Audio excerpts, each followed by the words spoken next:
सबक नंबर 17 किताबुल फ़िक़्ह।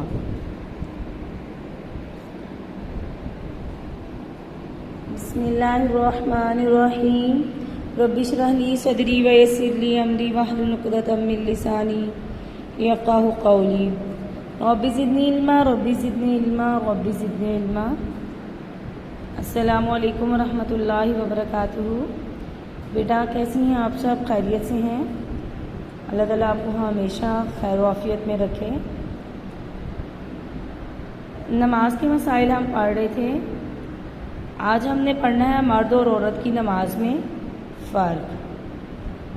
मर्दों और औरतों का बाज़ मसाइल में नमाज में फ़र्क। अहादीस मुबारका, आसार सहाबा, आसार ताबीन और तबा ताबीन, इजमाए उम्मत और उसूल शरीयत के लिहाज से मर्दों और औरतों के बाद मसाइल नमाज में जो फ़र्क हैं, इसके जानने से पहले गोशत गुजार करना ज़रूरी मालूम होता है कि शरीयत इस्लाम में औरतों से मुताल्लिक़ अहकाम व क़वानीन में सतर बदन को बहुत ज़्यादा अहमियत दी गई। इसको बतौर ख़ास मलहूज़ रखा गया, बल्कि इन अहकामात की बुनियादी वजह ही सतर बदन है। सनफ़ नाजुक की सरशत में कुदरत की जानिब से वदीअत करदा शर्मो हया का, इनकी इफ़्फ़त और पाकदामनी की हिफाजत का तकाज़ा भी यही है कि अरबी में औरत का जो लफ्ज़ है इंसान के इन अज़ा पर बोला जाता है जिनका शरीयत में और हयादार मुआशरे में छुपाना ज़रूरी समझा जाता है।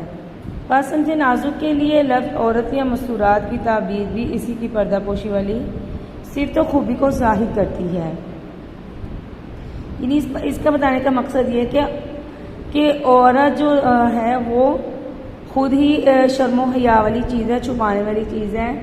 तो इस लफ्ज़ को सामने रखते हुए, औरत ज़ात को सामने रखते हुए, जो उसके नमाज के जो अरकान है या नमाज में जो मर्दों और औरतों के दरमियान जो फ़र्क है, उस औरत होने की बिना पर ही है। तकबीरत तहरीमा के वक़्त हाथ उठाने में फ़र्क। नमाज के शुरू में तकबीरत तहरीमा के वक़्त हाथ कहाँ तक उठाए जाएँ, इस मसला में मर्द और औरत के दरमियान फ़र्क है। अनवाइल बिन हजर क़ाल ली रसूलुल्लाह सल्लल्लाहु अलैहि वसल्लम या वाइल बिन हजर इरास फ़लैता फ़जाल यदैका हिज़ान उज़नैका वल मिरातु तजाल यदीहा हिज़ाम सदीसिया। हज़रत वाइल बिन हजर रज़ी अल्लाह फरमाते हैं, मुझे आप सल्लल्लाहु अलैहि वसल्लम ने हुक्म दिया, ए वाइल बिन हजर, जब तुम नमाज पढ़े तो अपने हाथ अपने कानों के बराबर उठाएं, और औरत के लिए हुक्म है कि वो अपनी छातियों के बराबर हाथ उठाएं। हदीस में मर्दों के लिए कानों के बराबर और औरतों के लिए छातियों के बराबर हाथ उठाने का हुक्म है। यहाँ पर दो चीज़ें ऐसी जिन पर जमहूर मुहद्दिसीन और जमहूर फुक़हा का इत्तेफाक है। एक ये कि कानों तक हाथ उठाने का हुक्म मर्दों के साथ मुख्तस है, यानी मर्दों के साथ ख़ास है, और छातियों तक हाथ उठाने का हुक्म औरतों के साथ ख़ास है। मर्दों के लिए छातियों के बराबर और औरतों के लिए कानों के बराबर हाथ उठाने का कोई भी कायल नहीं है। बस मर्दों के लिए ये हुक्म है कि वो कानों और कंधों के बराबर हाथ उठाएं, और औरतों के लिए हुक्म है कि वो छातियों और कंधों के बराबर हाथ उठाएं।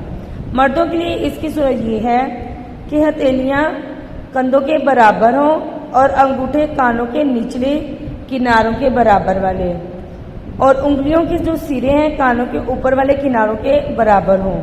यानी अंगूठा जो उनसे है वो कान के जो नीचे वाला हिस्सा जो लटक रहा है उसके पास हो, और उंगलियां कानों के सिरों के पास हो, कानों का जो ऊपर वाला हिस्सा है। और औरत के लिए सूरत यह है कि वो अपनी हथेलियां छातियों के बराबर और उंगलियां कंधों के बराबर रखे, यानी आपकी जो उंगलियां वो आपके कंधों के बराबर हों। जब आप इसकी प्रैक्टिस करेंगे, इसको पढ़ेंगे, इसको अमल में लाएंगे, तो आपको पता चल जाएगा कि किस तरह करना है। हाथ जो उनसे हैं वो खोलने हैं, और उंगलियां जो उनसे वो कंधों के बराबर करनी है। मर्द और औरत का रुकू और सुजूद में फ़र्क। मर्द औरत के रुकू और सुजूद का तरीका भी एक दूसरे से मुख्तलिफ है। चुनांचे हदीस शरीफ में आप सल्लल्लाहु अलैहि वसल्लम ने फरमाया, हज़रत अब्दुल्लाह बिन रज़ी अल्लाह अन्हुमा कहते हैं कि आप सल्लल्लाहु अलैहि वसल्लम ने फरमाया, जब औरत नमाज में बैठे तो अपनी एक रान को दूसरी रान पर रखे, फिर जब सजदा करे तो अपने पेट को अपनी रानों के साथ मिला दे, क्योंकि ये कैफियत इसके जिस्म को ज़्यादा छुपाने वाली है। और बेशक अल्लाह ताला औरत की इस हालत को देकर फरमाते हैं اے میرے فرشتوں، میں تمہیں اس بات پر گواہ بناتا ہوں کہ میں نے اس کو بخش دیا۔ یہ حدیث قدسی ہے، یعنی اس کی سند اللہ تعالیٰ تک پہنچتی ہے۔ اس سے 4 باتیں معلوم ہوتی ہیں۔ نمبر 1، عورت پہلے بیٹھ جائے پھر سجدہ کرے، رانوں کو ملائے، پیٹ کو رانوں کے ساتھ ملائے۔ جو عورت سجدہ میں اپنے جسم کو سمیٹ کر اور چھپا کر سجدہ کرے، اللہ تعالیٰ اس پر اتنے خوش ہوتے ہیں کہ فرشتوں کو گواہ بنا کر اس کی بخشش کا اعلان فرما دیتے ہیں۔ دلیل نمبر 2 اس کی ہے، حضرت ابو سعید خدری رضی اللہ سے روایت ہے، وہ فرماتے ہیں کہ آپ صلی اللہ علیہ وسلم مردوں کو حکم دیتے کہ وہ سجود میں اپنے اعضاء کو کشادہ رکھیں، اور عورتوں کو حکم دیتے تھے کہ وہ سجود میں اپنے جسم کو پست اور سمیٹ کر رکھیں۔ دلیل نمبر 3 اس کی ہے، یزید بن ابی حبیب سے روایت ہے کہ آپ صلی اللہ علیہ وسلم 2 عورتوں کے پاس سے گزرے جو نماز پڑھ رہی تھیں۔ آپ صلی اللہ علیہ وسلم نے فرمایا، جب تم دونوں سجدہ کرو تو اپنے جسم کے بعض حصے کو زمین کے ساتھ ملاؤ، کیونکہ عورت سجدہ کرنے میں مرد کی طرح نہیں ہے۔ تو ان تینوں دلائل سے ہمیں یہ بات سمجھ آتی ہے کہ مرد اور عورت کی نماز کے سجدے میں کیا ہے، فرق ہے۔ مرد اپنے اعضاء کو کھول کے اور عورت اپنے اعضاء کو اپنے آپ کو سمیٹ کر سجدہ کرے۔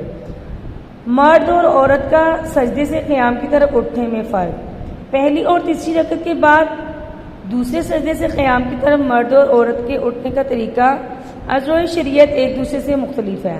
مرد کا طریقہ یہ کہ وہ جیسے سجدے میں دونوں پاؤں کھڑے رکھ کر انگلیوں کو قبلہ رخ کرے، یعنی قبلے کی طرف انگلیاں ہوں، اور پھر سجدہ کرے، اور جب وہ سجدے سے اٹھے تو اسی طرح پاؤں کے سینے پر زور دیتا ہوا سیدھا کھڑا ہو جائے، یعنی پاؤں جو اس نے کھڑا کر کے سجدہ کیا ہے اسی کے اوپر زور ڈال کے کھڑا ہو جائے، اور سجدے سے اٹھ کر بیٹھنا نہیں ہے اس نے سجدے اٹھ کے، جبکہ عورت سجدے سے اٹھ کر بیٹھ جائے، اپنے پاؤں سیدھے کر کے پھر کھڑی ہو، کیونکہ عورت کے سجدے کرنے کا جو طریقہ ہے وہ دونوں پاؤں دائیں طرف نکال کر سجدہ کرنا ہے، عورت نے دونوں پاؤں دائیں طرف نکال کر پھر سجدہ کرنا ہے۔ اس لیے اس کے مطابق سجدے سے اٹھ کر سیدھا قیام کی طرف جانا ناممکن ہے، اس لیے وہ پہلے بیٹھ کر اپنے پاؤں سیدھے کرے گی، پھر قیام کی طرف جائے گی، اور مرد پاؤں کو کھڑا رکھ کر انگلیاں قبلہ رخ کر کے سجدہ کرتا ہے، پر اس کے لیے سجدے سے اٹھ کر پاؤں کے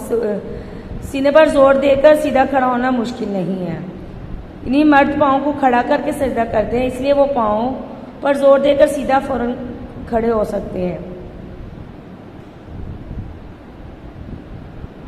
جبکہ عورت نے دونوں پاؤں دائیں طرف نکالنے ہوتے ہیں اور نکال کر سجدہ کرنا ہوتا ہے، اس کے لیے اٹھنا مشکل ہوتا ہے، اس لیے وہ دوسرا سجدہ کر کے اٹھ کے بیٹھ کر پھر قیام کے لیے کھڑی ہوگی۔ مرد و عورت کا کیفیت قاعدہ میں فرق، افتراش، لغت میں افتراش کا معنی ہے بچھانا، قاعدہ نماز میں اس کی کیفیت یہ ہے کہ اتحیات میں اور 2 سجدوں کے درمیان اس طرح بیٹھنا کہ دایاں پاؤں کھڑا ہو اور پاؤں کی انگلیاں قبلہ رخ ہوں، اور بایاں پاؤں دونوں سرینوں کے نیچے بچھا کر اس کے اوپر بیٹھ جائے۔ نماز کے اندر بیٹھنے کی اس کیفیت کو افتراش کہا جاتا ہے۔ کیسے بیٹھنا ہے؟ دایاں پاؤں کھڑا ہو اور اس کی انگلیاں قبلہ رخ ہوں، اور بایاں پاؤں بچھا کر اس کے اوپر بیٹھنا ہے، اس کو افتراش کہتے ہیں۔ یہ کیفیت مردوں کے لیے ہے، مردوں کو اس طرح بیٹھنا چاہیے۔ طورق لغت میں طورق کا معنی ہے زمین پر سرین کے بل بیٹھنا، عورتوں کو اسی کیفیت کے ساتھ قاعدہ میں بیٹھنا چاہیے، یعنی وہ دونوں پاؤں ایک طرف نکال کر اپنی سرین پہ بیٹھیں گی۔ حضرت ابو سعید خدری رضی اللہ سے روایت ہے کہ آپ صلی اللہ علیہ وسلم مردوں کو حکم کرتے کہ وہ تشہد میں بائیں پاؤں کو بچھا دیں اور دائیں پاؤں کو کھڑا رکھیں، اور عورتوں کو حکم کرتے تھے کہ وہ تغبع بصورت طورق کریں، یعنی دونوں پاؤں ایک طرف دائیں طرف نکال کر پھر بیٹھیں۔ حضرت علی رضی اللہ سے روایت ہے کہ جب عورت نماز پڑھے یعنی سجدہ کرے، نیز جب نماز میں قاعدہ کرے تو سرینوں پر بیٹھے اور جسم کو مرد کی طرح کشادہ اور اونچا نہ کرے، یعنی جسم کو نماز میں سمیٹے اور سکیڑے، یعنی کھول کر، جس طرح مرد اپنے اعضاء کھول کر سجدہ کرتے ہیں اس طرح نہیں کرنا، سمیٹ کر کرنا ہے۔ مرد اور عورت کا جماعت کی فضیلت میں فرق، यहाँ पर नमाज बा जमात के सिलसिले में भी 3 सूरतें हैं। नंबर 1, बिल इत्तिफाक मर्द के लिए मस्जिद में जमात के साथ नमाज पढ़ना अफजल बल्कि लाजिम ज़रूरी है।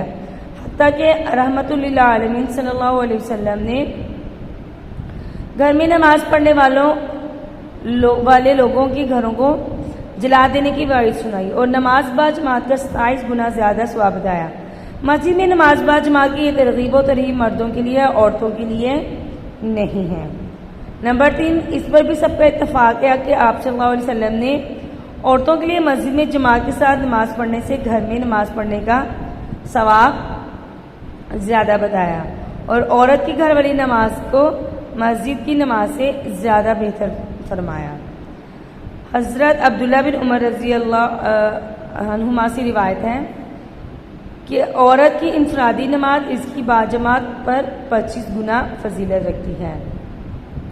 यानी जिस तरह मर्द का जमात के साथ नमाज पढ़ना 27 गुना ज़्यादा सवाब रखता है, इसी तरह औरत का अपने घर में नमाज पढ़ना 25 गुना फजीलत का सवाब रखता है। तो इसलिए औरतों का घर में नमाज पढ़ना अफजल है, मर्दों का मस्जिद में जमात के साथ पढ़ना अफजल है। इंशाअल्लाह इसके बारे में हम मज़ीद पढ़ेंगे आगे अगले सबक में। आप इसको अच्छी तरह याद कीजिएगा, दुआ में याद रखिएगा। अल्लाह हाफिज़, फ़ी अमानिल्लाहि, अस्सलामु अलैकुम।